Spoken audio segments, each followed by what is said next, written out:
신명기 18장 9절부터 22절 본문을 가지고 우리가 어떻게 싸워야 할까라는 제목으로 말씀을 전하도록 하겠습니다. 한 주간을 살아가면서 크고 작은 일들이 계속해서 일어나는 것 같습니다. 지방선거를 치르면서 투표지 부족 사건이 발생함으로써 온 국민이 혼란스러움을 겪고 있습니다. 또한 그 와중에 북중미 월드컵이 열리고 대한민국 팀이 체코 국가대표팀과 축구를 하는 바람에 응원을 하면서 경기를 보는데 얼마나 땀을 쥐게 하는지 한국팀이 승리하게 되면서 온 국민이 기뻐하게 되었습니다. 걱정스러운 일도 발생을 했고 또한 기쁜 일도 이 나라에 생기게 되었습니다. 저는 한 주간을 살아가면서 성경을 읽고 그리고 성경을 묵상하면서 하나님 말씀에 대해서 우리가 깊이 알아야 한다라는 생각을 하게 되었습니다. 성경 말씀은 하나님의 말씀이며 정확무호한 말씀이라는 사실이죠. 오류가 없을 뿐더러 정확하게 이루어져 있다는 것입니다. 또한 인생들로 하여금 영적으로 살아나게 하고 우리가 이 땅에 살면서 말씀을 알아감으로 인해서 인생의 참된 의미를 발견하게 합니다. 어떤 사람은 자신이 얼마나 하나님 앞에서 교만한 사람이었는지에 대해서 알게 되기도 하고요. 또한 어떤 사람은 자신이 얼마나 은혜받은 사람인지에 대해서도 성경은 우리에게 알려줍니다. 세상을 살아갈 때 두려워하지 않도록 하기도 해요. 우리를 위로하는 말씀이 되기도 합니다. 하나님 말씀이 얼마나 놀라운 말씀인지요. 성경이 만일 사람의 말이었다라고 한다면 나보다 강한 사람 앞에서 할 말을 다 하지 못했을 것입니다. 사람들의 눈치를 보았을 것이에요. 그러나 우리가 성경을 읽으면서 느낄 수 있는 것은 성경은 거침이 없습니다. 성경은 인생의 교만한 마음을 다 들추어냅니다. 그리고 우리가 얼마나 무지한 존재인지에 대해서도 거침없이 가감없이 우리에게 선포한다는 것입니다. 그것도 하나님의 권위를 가지고 우리를 하나님 앞에 세우는 것이죠. 어떻게 성경이 이렇게 할 수 있습니까? 그것은 성경이 하나님의 감동으로 쓰여졌기 때문인 것입니다. 인생들로 하여금 하나님 앞에 굴복하게 만드는 것이죠. 그러므로 우리는 성경을 볼 때 성경이 그 당시를 살아가는 하나님의 백성들에게 주신 말씀이기도 하지만 동일하게 21세기를 살아가는 오늘날 우리에게도 동일하게 주신 말씀으로 우리가 받을 수 있어야 한다는 것입니다. 절대로 구약 성경 본문도 구닥다리 옛날 이야기가 아니라는 것이에요. 구약을 읽을 때나 신약을 읽을 때 언제든지 성경은 우리에게 말씀해 주시는 하나님의 살아계신 말씀으로 우리가 받을 수 있어야 할 것입니다. 오늘 신명기 본문을 통해서 모세는 이스라엘 백성들에게 가나안에 들어갔을 때에 어떻게 살아야 할지에 대해서 미리 말씀해 주시는데 몇 가지 주의할 점들에 대해서 말씀을 주시고 있어요. 9절에 하나님께서 주시는 땅에 들어가거든 너는 그 민족들의 가증한 행위를 본받지 말라. 아들이나 딸을 불 가운데로 지나가게 하는 것. 또한 점치는 행위들, 마술을 하는 것들, 그리고 무당들, 신접한 자들, 이러한 사람들을 너희 가운데 용납하지 말라. 하나님께서 미워하시는 자들이다 라고 말합니다. 가나안 사람들은 이러한 문화가 있어서 이런 사람들의 말을 듣고서 그런 더러운 문화에 뿌리박고 살아가는 사람들이다. 그러므로 너희들이 그런 사람들을 용납하지 말아야 한다 라고 말합니다. 하나님께서는 모세를 통해서 미리 너희가 가나안이라고 하는 우상의 문화가 가득한 곳에 이제 들어갈 것인데 그곳에 있는 가나안 사람들을 다 몰아내야 한다. 이렇게 말씀을 하세요. 그리고 살려두지 말고 다 쫓아내라. 그들의 문화에 대해서 완전히 태워버리듯이 없애야 한다. 남겨두어서는 안 된다라고 말씀을 하고 계신 것이죠. 그러므로 이스라엘 백성으로서 이런 부분에 대해서 준비가 되어 있어야만 했던 것입니다.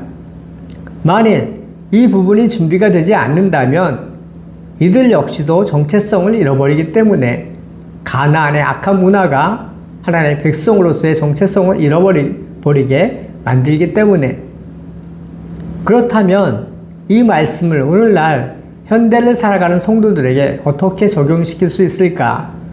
라고 우리는 생각해 보아야만 합니다. 우리가 세상 문화 한복판을 살아가면서 어떻게 세속 문화에 물들지 않고 살아갈 수 있을까?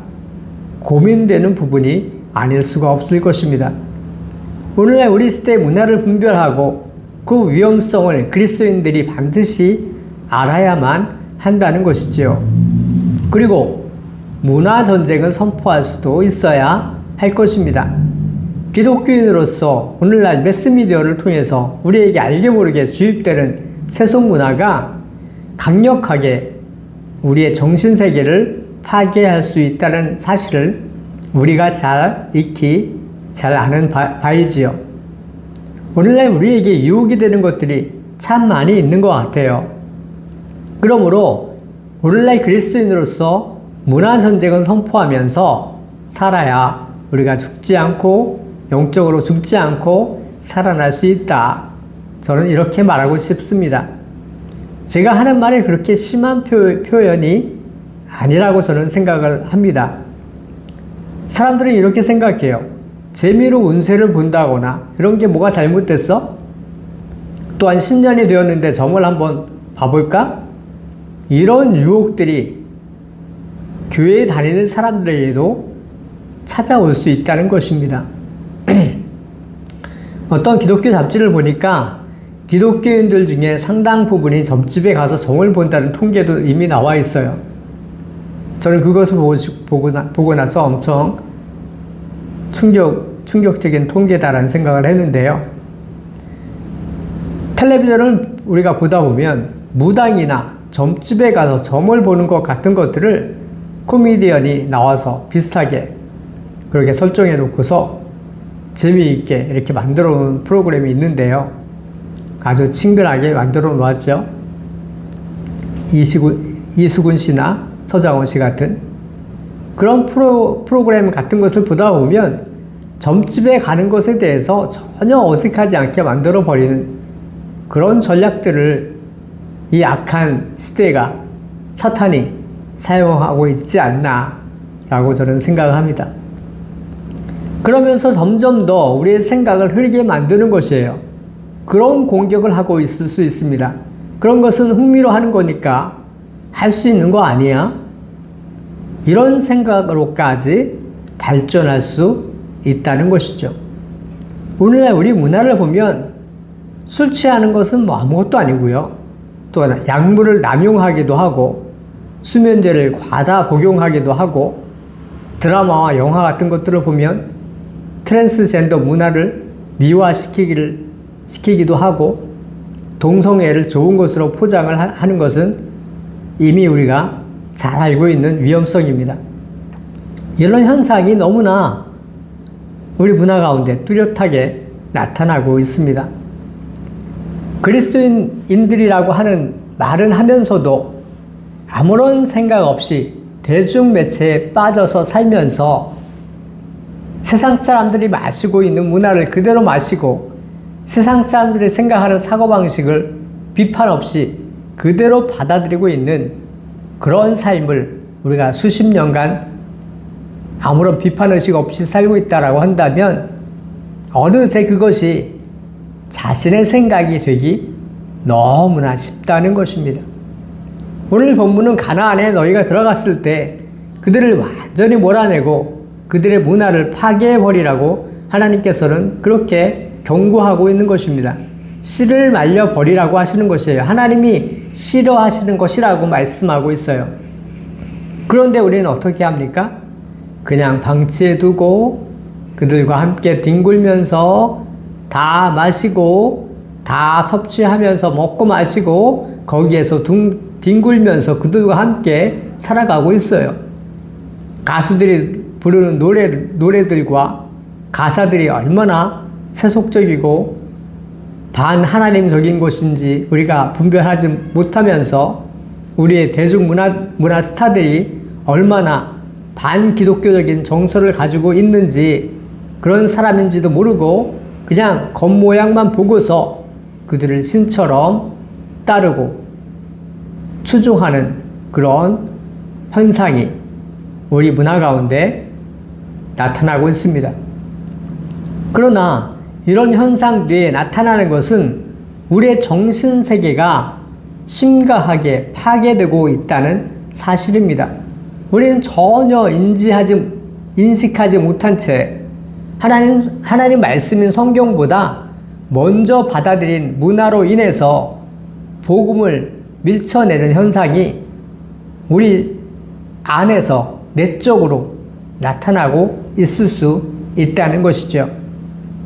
여러분들이 최근에 하나님 말씀으로 눈물을 흘리고 여러분들이 최근에 하나님 말씀을 듣고서 정말 말씀이 꿀송이처럼 달콤한 말씀이라는 그런 고백을 못하고 살고 있다고 한다면 우리는 미안하지만 상당 부분 세속 문화에 빠져 살고 있을 가능성이 많은 사람들이에요.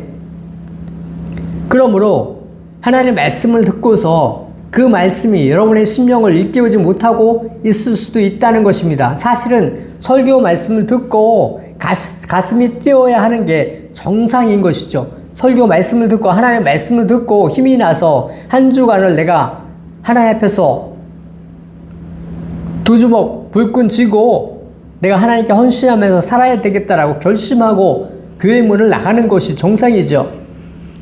그런데 왜 이렇게 우리는 힘을 잃고 살아가고 있나요?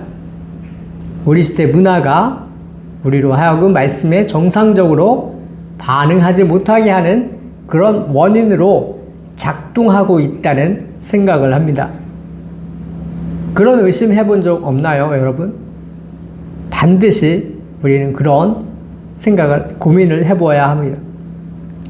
나는 얼마나 세속 문화에 빠져 살고 있는가? 알게 모르게 상당 부분 물질주의에 빠져 있을 수 있고, 그러므로 우리가 인식하고 있지만 본능적으로 말씀을 밀쳐내고 있는 것이에요. 상당 부분 타협하고 있을 수도 있습니다. 하나님 말씀의 부흥을 막고 있는 그런 현상이 우리 내면 안에 알게 모르게 나타나고 있을 수도 있습니다.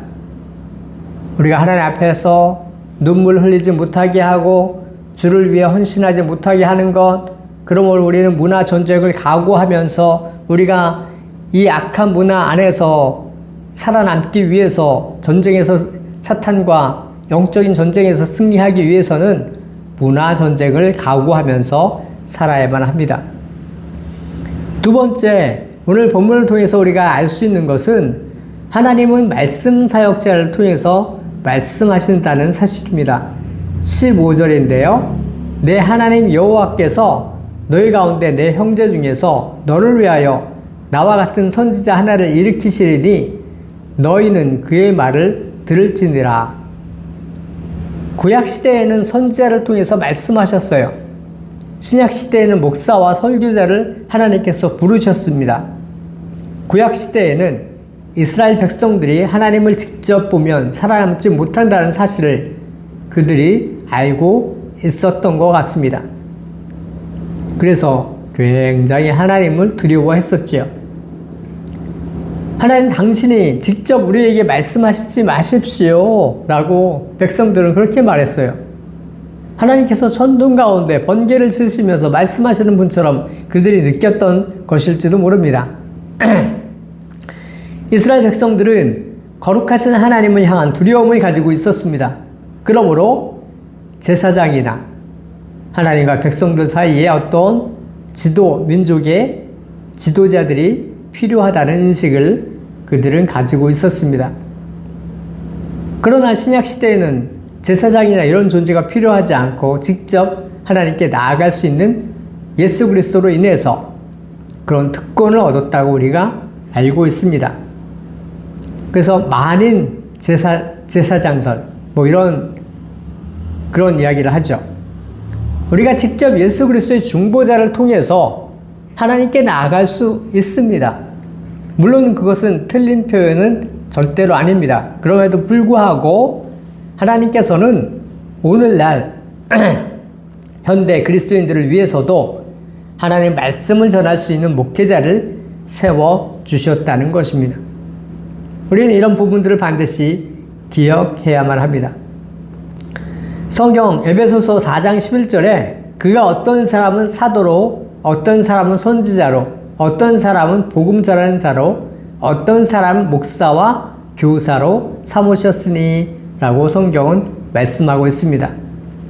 하나님께서 어떻게 우리에게 말씀하시나요? 설교자를 통해서 말씀하신다는 것이죠. 설교자를 강단에 세우심으로써 그들로 하여금 말씀을 전하도록 하셨다는 것입니다. 칼빈 선생님도 그런 말씀을 하셨어요. 하나님께서 인간이라고 하는 연약한 존재들에게 당신의 놀라운 말씀은 사람을 통해서 전하도록 그렇게 맡기셨다. 이것은 놀라운 은혜가 아닐 수가 없습니다. 왜냐하면 하나님이 직접 말씀을 하셨다면 우리가 그 말씀을 받을 수 없는 그런 존재들이었기 때문에 사람이라는 존재를 당신의 놀라운 말씀을 전할 수 있는 그런 도구로 삼으셨다는 것입니다. 그렇게 하신 것은 모두 다 인생들을 위함이라는 것이에요. 같은 사람이 말씀을 전할 수 있게 하셨다는 것입니다. 그렇게 하나님께서는 직접 당신이 인생들에게 말씀하시는 대신에 사람 설교자를 통해서 하나님의 말씀을 선포하도록 하셨다는 것이지요. 오늘 본문도 비슷한 말씀을 하고 있어요. 그런 어떤 선지자가 다른 신들의 이름으로 말하면 그는 죽임을 당할 것이다. 그렇다면 어떻게 그 말씀이 사실인지 알 수 있는가? 하나님의 말씀이 성취되는 곳으로 그 말씀이 사실인지 아닌지 알 수 있다 라고 말하죠. 오늘날 목회자로서 말씀을 전하는 사람으로서 하나님께서 부르셨다는 사실을 우리가 온전히 확신하며 성도들에게 하나님 주신 소명으로서 말씀을 전하는 분들, 말씀 사역자들의 사역을 소중히 여기는 그런 의식들이 성도들에게도 필요하다라는 생각들을 하게 됩니다. 정직하게 말씀을 전하는 목회자들이 더 많이 우리 시대에 필요하다라는 것이죠. 그런데 오늘날 일부 교인들이나 어떤 분들을 보면 목회자를, 설교자를 하나의 비즈니스 하는 사람처럼 여기는 경향이 나타나기도 합니다. 우리가 헌금을 냈으니 당신은 우리에게 좋은 말만 하라는 것입니다. 죄 설교하지 말고, 싫은 소리, 잔소리 같은 말 하지 말고, 설교 길게 하지 말고, 별의별 소리들을 다 하는 경우도 있습니다. 진심으로 여러분들이 하나님의 백성으로 여러분 자신들을 생각하신다면 그런 잘못된 생각들에 사로잡히시면 안 되는 것이지요. 하나님께서는 오늘날에도 마른 막대기 같은 사람이라는 도구를 사용하셔서 일하신다는 사실을 우리는 말씀을 통해서 받아들여야만 합니다. 이것이 하나님의 뜻인 것이에요. 직접 하나님이 나타나셔서 여러분들에게 직접 말씀하시지 않으세요. 연약한 인간 목회자를 통해서, 설교자를 통해서 우리에게 말씀하십니다. 그들의 설교가 연약할지라도 그럼에도 불구하고 사람을 사용하셔서 일하신다는 것이 하나님의 계획이라는 것이죠. 그러므로 영적인 목사를, 하나님 말씀을 온전히 전하는 어떤 목회자를 만나는 것이 하나님 앞에서 엄청난 축복이라는 것입니다. 주변의 작은 교회라도 찾아가셔서 직접 등록하시고 교회에 속하셔서 양육을 받으시고 지역교회의 성도가 되십시오. 그렇게 하시는 것이 하나님의 뜻인 것입니다. 말씀을 마치도록 하겠습니다. 저는 오늘 우리가 어떻게 싸워야 할까라는 제목으로 말씀을 전했습니다. 첫 번째는 우리는 문화전쟁을 해야 될 것입니다. 우리에게 악한 영향력을 주는 것이 무엇인지에 대해서 우리는 먼저 파악할 수 있어야 할 것입니다. 우리가 그 영향력을 받지 않기 위해서 어떻게 해야 할까 고민하면서 결단해야 될 것입니다. 우리는 싸워야 할 것입니다. 두 번째는 우리가 하나님께서는 사람 사역자를 통해서 우리에게 말씀을 전하신다는 사실을 우리가 기억하고 우리에게 말씀을 전하시는 분들을 위해서 우리는 기도해야 합니다. 그분들의 말씀을 어떻게 우리 영혼에 받아야 할까? 정말 주변에 성경적인 복음을 전하시는 분들을 만날 수 있도록 여러분들이 기도하시면서 섬길 교회를 찾아야 할 것입니다. 우리가 이런 노력들을 하지 않는다면 우리는 영적으로 승리할 수 없을 것입니다. 하나님께서 우리에게 이런 말씀을 주셨다는 것입니다. 주님이 우리의 삶 가운데 소망을 주시고 한 주간을 다시 한번 달려갈 수 있는 그런 은혜를 주시기를 원합니다.